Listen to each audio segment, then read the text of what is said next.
여러분 안녕하십니까? 디올백을 받은 김건희 여사에 대한 검찰의 처분이 추석 연휴 뒤로 미뤄졌습니다.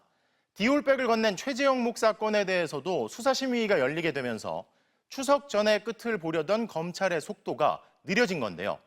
그런데 당초 검찰 수사팀은 수사심의 결과를 보기 전에 김 여사에 대한 처분을 내려도 된다는 입장이었던 것으로 전해집니다. 오늘 첫 소식 박솔립 기자가 보도합니다. 검찰은 최재형 목사에 대한 수사심의위원회 결과를 보고 김건희 여사를 최종 처분하기로 했습니다. 수사심의는 이달 24일 오후 2시로 잡혔습니다. 추석 연휴가 끝나고 다음 주 화요일입니다. 이원석 검찰총장이 자신의 임기 안에 디올백 사건을 매듭 짓겠다고 했지만 약속을 지키지 못하게 된 겁니다. 이 총장 퇴임식은 이번 주 금요일입니다. 최 목사와 김 여사는 디올백을 주고받은 상대방인데도 이 총장이 직권으로 김 여사 수사심의만 따로 소집한 게 자충수가 됐다는 지적이 나옵니다. 검찰 안팎에서는 김 여사 처분 시점을 놓고 이 총장과 수사팀의 의견이 달랐던 것으로 전해졌습니다. 한 디올백 사건 관계자는 수사팀이 김 여사는 따로 분리해서 처분해도 문제가 없다고 보고했지만 이 총장이 거부했다고 들었다고 했습니다. 이 총장은 최 목사 수사심의 결과도 안 보고 김 여사만 먼저 처분했다가 불공정성 시비가 불거질 것을 우려한 것으로 보입니다.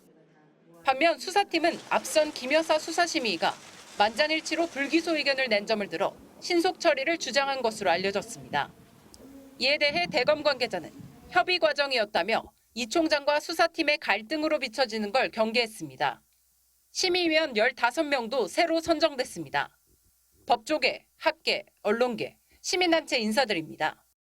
이들은 최 목사의 청탁금지법 위반, 주거침입, 위계에 의한 공무집행방해, 명예훼손 등 4가지 혐의에 대해 재판에 넘길지 수사를 계속할지 판단합니다. 관심은 김 여사와 혐의가 겹치는 청탁금지법 위반에 대한 결론에 쏠립니다. 최 목사 기소나 수사 계속 의견을 내놓는다면 김 여사 처분 방향도 영향을 받을 것으로 보입니다. MBC 뉴스 박솔립입니다. 이렇게 검찰이 김건희 여사에 대한 처분을 뜻하지 않게 추석 뒤로 늦추게 됐다는 해석이 나오는 가운데 오늘 국회 법사위에선 김건희 여사 특검법과 최상병 특검법이 야당 주도로 통과됐습니다. 하지만 이 역시 본회의 상정은 추석 뒤로 연기됐는데요. 지금은 의정 갈등 해결에 역량을 집중해야 한다는 게 국회의장의 입장이기 때문입니다. 김지인 기자입니다. 국민의힘 의원들이 전원 퇴장한 가운데 김건희 여사 특검법과 최상병 특검법이 국회 법제사법위원회를 통과했습니다. 가결됐음을 선포합니다. 김 여사의 주가 조작 의혹과 뇌물성 협찬 의혹, 최상병 사건 수사 외압 구명 로비 의혹과 명품백 수수 의혹, 여기에 지난 총선에서 김영선 전 의원에게 지역구를 옮기라고 했다는 공천 개입 의혹까지 수사 대상에 포함시킨 특검법입니다. 그 김건희 여사가 제안해서 한 것이라면 그것은 부부의 국정농단입니다. 그러면은 이것은 탄핵 사유로도 이어질 수가 있습니다. 국민의힘은 공정하지도 않고 적법 절차에도 맞지 않다며 강하게 반발했습니다. 고발도 민주당이 하고 특검도 민주당이 고르고 그 언론 보도에 한두 군데 난 거나 이런 부분들 가지고 지금 이걸 다 넣어놓은 것 같은데 야당은 이번이 4번째 발의인 최상병 특검법도 함께 의결했습니다. 대법원장이 특검을 추천하는 이른바 한동훈표 특검법에 야당의 비토권을 추가한 특검법입니다. 또 지역화폐 사업의 국비 지원을 의무화하는 지역화폐법도 추석 전 처리해야 할 민생 법안으로 함께 처리했습니다. 다만 세 법안 모두 추석 전 본회의 통과라는 문턱은 결국 넘지 못했습니다.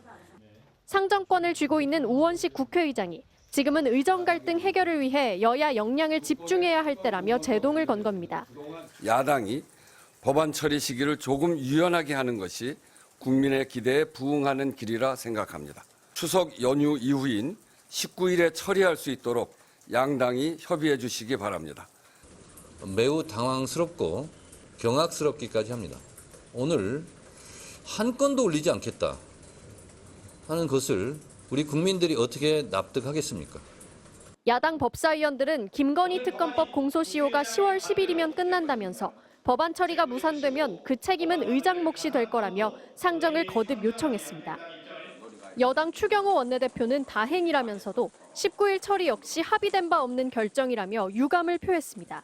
MBC 뉴스 김지인입니다. 의료 대란을 풀기 위한 여야 의정협의체가 추석 전에 출범하기는 어려워 보입니다. 국민의힘 한동훈 대표는 2025학년도 의대 증원을 포함해 의제 제한을 두지 말자고 하지만 막상 대통령실은 물론 여당 내부에서도 부정적인 반응이 나오기 때문인데요.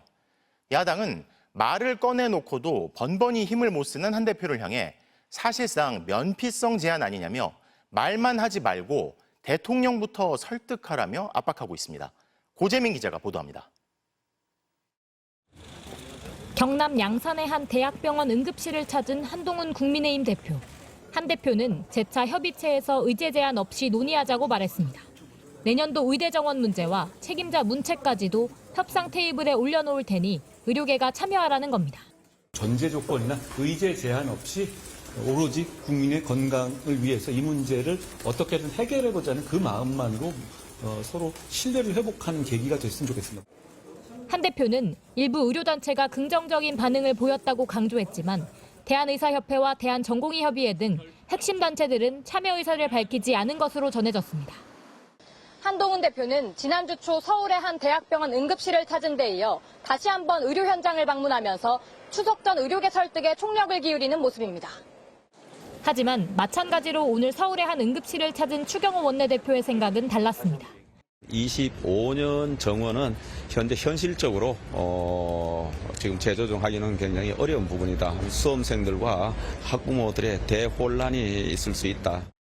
대통령실도 부정적인 입장입니다. 대통령실 관계자는 2025학년도 증원 유예를 시사한 한 대표의 발언에 대해 진정성 있는 호소라고 생각한다며 큰 의미를 부여하진 않았습니다. 한동훈 대표와 대통령실, 여권 내부가 엇박자를 보이자 야당은 내부 정리부터 하라며 압박을 이어갔습니다. 더불어민주당은 한 대표가 사실상 면피용 제안을 하는 게 아니냐며 말만 할 게 아니라 윤석열 대통령부터 설득하라고 꼬집었습니다. 문제는 한동훈 대표의 입장을 대통령이 사실상 무시한다는 것입니다. 말 정치가 아닌 결과 정치가 여당 정치입니다. 여당과 정부는 우선 긴급 당정협의회를 열고 추석 의료대책과 협의체 구성 등에 대해 논의할 예정입니다. 하지만 주요 의사단체들의 참여가 불분명한 데다 야당마저 의사단체 참여를 사실상 전제 조건으로 내걸고 있어 추석 전 협의체 출범은 사실상 물 건너간 걸로 보입니다. MBC 뉴스 고재민입니다. 응급 상황에서 119에 전화를 걸면 해당 지역의 권역 구급 상황 관리센터로 연결되는데요. 이곳엔 119 요원들 말고도 구급지도 의사라는 응급의학 전문의도 근무합니다. 긴박한 순간 구급대원에게 응급처치 방법 등을 조언하고 병원 선정 등을 도와주는데요. 요즘처럼 응급실 대란이 심각할수록 역할이 더 중요해지는데 이런 구급지도 의사들마저 더는 버티기 어렵다고 호소해 소방당국이 긴급 대책 마련에 나섰습니다. 공윤선 기자가 단독 보도합니다. 울산의 응급의학 전문의인 A씨. 119 구급 상황관리센터에서 8년째 구급지도 의사로 일하고 있습니다. A씨는 최근 소방청 관계자들의 대화방에 공개적으로 글을 올렸습니다. 의료지도를 계속 할 수 있을까 하다가 건의사항을 올린다며 상황 변화가 없다면 상당수의 지도의사가 이탈하지 않을까 걱정했습니다. 업무를 더는 감당하기 어렵다는 겁니다. 그가 맡고 있는 지역은 울산 외에도 부산과 경남까지 인구수만 760여만 명에 달합니다. 하지만 해당 센터의 구급지도 의사는 하루에 고작 2명. 주간과 야간을 나눠 밀려드는 구급대의 문의 전화에 혼자 답해야 합니다. 전국 9곳의 119 구급 상황 관리센터 중 수도권 말고는 사정이 대개 열악합니다. 최근 A씨의 통화 기록, 구급대 문의 전화 3통이 동시에 걸려와 2통은 받지 못했습니다. 즉시 대응이 필요한 전화를 놓칠 수 있다는 겁니다. 혼자다 보니까 의료지도가 끝날 때까지는 다른 의료지도는 받을 수가 없는데 그중에는 정말 분초를 다투는 심정지 환자의 의료지도권도 있었던 적도 있습니다. 게다가 의료 공백 사태 이후엔 문의가 늘었습니다. 환자 수용을 거부하는 응급실이 늘면서 센터에 병원을 찾아달라는 요청이 2배 이상 증가한 데다 환자 중증도를 판단해달라는 구급대의 요청도 밀려듭니다. 한 30-40% 정도는 좀 늘어난 느낌입니다. 중증도 분류가 조금 애매하거나 어떤 병원을 이송하는 것이 좋을지에 대해서도 또 조언을 구하는 경우가 있는데 그런 문의도 늘어나고 있습니다. 더욱이 최근 본업인 응급실 근무의 부담이 커지면서 부업인 구급 지도의사로 일하려는 전문의들도 눈에 띄게 줄었습니다. 10년 넘게 제자리인 주 야간 수당도 문제입니다. 12시간씩 하게 되거든요. 차라리 이거를 받느니 내가 익숙한 응급실 근무를 그 시간만큼 하는 게 돈 측면에서는 훨씬 더 크기 때문에 응급실 수가를 대폭 올리고 의사를 뽑으면 예산을 지원하겠다는 등 쏟아지는 대책들이 공허하다는 지적입니다. 현재 응급의료 현장 일선에서 사투 중인 인력에 대한 소홀히 대하는 정부의 태도가 굉장히 모순적이다. 진짜 해결해야 할 문제가 무엇인지부터 살펴봐야 될 것입니다. 소방청은 오늘 긴급회의를 열고 구급지원 의사들의 업무량 분담 등 대책을 논의했다고 밝혔습니다. MBC 뉴스 공유선입니다. 대한의사협회 전현직 간부들이 전공의 집단사직을 종용했다는 의혹. 경찰이 수사에 착수한 지도 벌써 7개월째입니다. 경찰은 의협집행부가 전공의들에게 물질적, 법률적 지원을 제공해 사실상 사직을 사주한 거라며 이를 입증하는 데 수사력을 모으고 있는데요. 의협 측은 억지라며 강하게 반발했습니다. 변윤재 기자가 취재했습니다. 오늘은 김유영 삼성 서울병원 전공의 대표가 경찰의 참고인 신분으로 출석했습니다. 김 대표는 정부의 의료 정책이 중구난방이라고 비판했습니다. 상급 병원에서 VIP 대접을 받는 권력자들이 의료 정책에 대해서 결정을 한다는 게 화가 납니다. 소아 마취를 전문으로 하는 의사를 꿈꿔왔습니다. 그치만 그 꿈을 접었습니다. 대한의사협회의 전공의 집단사직 교사 혐의를 수사 중인 경찰은 지난달 박단 대한전공의협의회 비대위원장에 이어 이달 초부터 빅5 병원 전공의 단체 대표들을 차례로 불러 조사해왔습니다. 의협이 돈을 대주면서 사실상 이들의 사직을 사주했다는 게 경찰의 시각입니다. 의협이 지난 2월 이른바 투쟁 성금을 모아 전공의들을 물질적으로 지원하고 정부에 맞서 법률 대응 문건을 마련해 전공의들의 사직을 부추겼다는 겁니다. 지난 7월 마무리된 의협 전현직 간부들에 대한 조사 역시 이 부분에 초점이 맞춰졌습니다. 투쟁 성금을 거둔 목적이 결국은 전공의들에게 자금줄이 된 거 아니냐, 현재까지 모금 액수는 얼마냐, 변호사를 지원해 준다 하니 전공의들이 파업에 나선 거 아니냐는 취지의 질문들을 반복한 것으로 알려졌습니다. 의협 변호인 측은 자발적으로 모은 돈이며 문건 하나 때문에 전공의들이 직장을 박차고 나왔다는 건 억지 주장이다라고 맞받았습니다. 경찰은 의협 간부들과 전공의들 간에 오간 메시지와 내부 회의록 등 연결고리를 확보하고 의협 명의 성금 계좌에 대한 압수수색도 진행했습니다.